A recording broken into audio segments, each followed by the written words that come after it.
আজকালকার সমাজে কিছু পুরুষ আছে যে পুরুষ মেয়েদের মন নিয়ে খেলতে বড্ড পছন্দ করে এবং আমার কাছে অবাক লাগে যে পুরুষগুলো নারীর বিশ্বাস নিয়ে খেলে, নারীর ভালোবাসা নিয়ে খেলে, তার ট্রাস্টকে পুঁজি করে ব্যবসা করে, তার মনটাকে ভেঙে চুরে চূর্ণ বিচূর্ণ করে দেয়।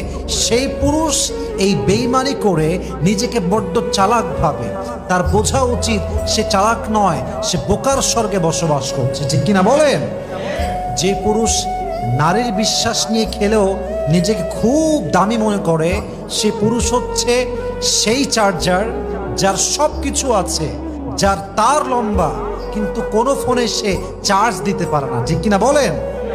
এই পুরুষ হচ্ছে সেই পুরুষ, যে পুরুষ হচ্ছে সেই লিফটের মতো, যে লিফটে সুইচও আছে, বাটনও আছে, কিন্তু সেই লিফটটা উঁচুতেও যায় না, নিচুতেও যায় না। ঠিক কিনা বলেন?